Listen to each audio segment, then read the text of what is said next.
Hi, my name is Haley Johnswold, and today I'm going to talk to you about my research topic of multiple intelligence and its effect on student achievement and students' perception of learning. My area of focus will be multiple intelligence as a way to tailor education. I want to see if student choice used as a method for task completion is effective when utilizing the theory of multiple intelligence.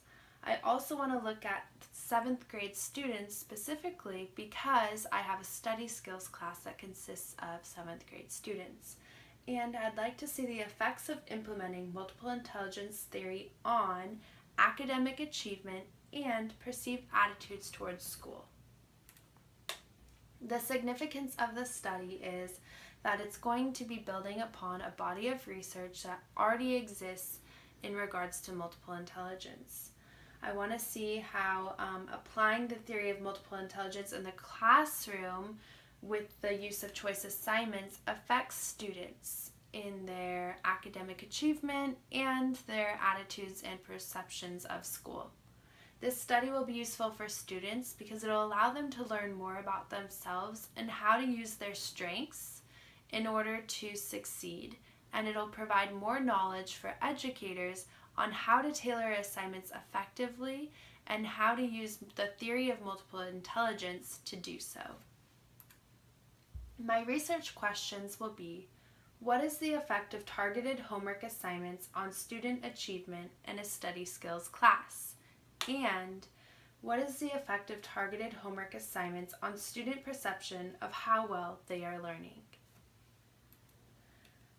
I'm going to include a variety of research throughout my study that focuses on the use of multiple intelligence, a theory that was created by Howard Gardner in 1983, where he identified 9 intelligence. Here, Howard Gardner notes that intelligence is not just based on IQ, but instead it's based on a variety of factors. The 9 intelligence that Dr. Gardner identifies are naturalist, musical, logical, mathematical, existential, interpersonal, bodily kinesthetic, and linguistic. Multiple intelligence can be incorporated into a classroom to enhance student participation and overall learning environments. Throughout this research, I highlight different studies that support that idea and different techniques that can be used in order to incorporate the multiple intelligence theory.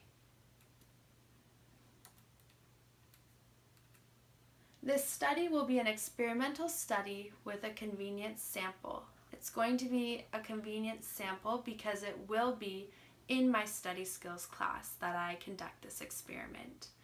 And the subjects will consist of 9 students from the Escondido Union School District, all of which are 7th grade students.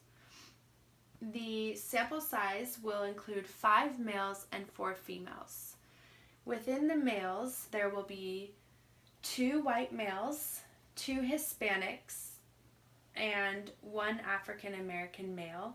There will be 3 free and reduced lunch students who are males, and there will be 2 males who have autism, 1 male with an other health impairment, and 2 males with specific learning disability. There will also be 4 females. All 4 females are Hispanic. 2 of them receive free and reduced lunch. 2 have other health impairments, and 2 have specific learning disabilities. The data collection will consist of 3 phases: a pre-intervention, intervention, and post-intervention. At the beginning of the semester, I'll provide students with a multiple intelligence survey found on teacherspayteachers.com where they can determine what their multiple intelligence is of the 9 intelligence. Then, during the pre-intervention phase, that's where I'll get my baseline. No changes will be made. I will instead just look at student performance through teacher notes, quizzes, tests, and through my own field observations. I will also collect a survey of students' perceptions of school, and this will allow me to kind of get a starting point of how my students are feeling in their classes. Month 2, by the way, each intervention will consist of a full month. Month 2 will be the intervention phase. This is where students will be provided with choice assignments that correspond with their intelligence that they identified at the beginning of the semester. Then, in month 3, post-intervention, students will be given another student perception survey where I will see how their perceptions changed or didn't change after the intervention phase. And I will be looking at the students' quiz and test performance to see if there are any changes.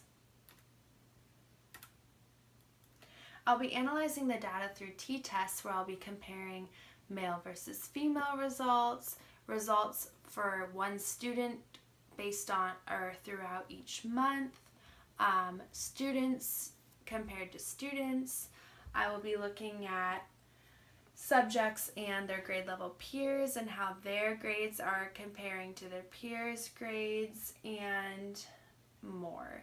I will also be considering some ethical pieces such as me, the researcher, being the participant, and the convenience sample because it is taking place in my class. And the limitations of the study are that it is a very small sample size. The convenience sample is a limitation of the study, and I will be participating in the study.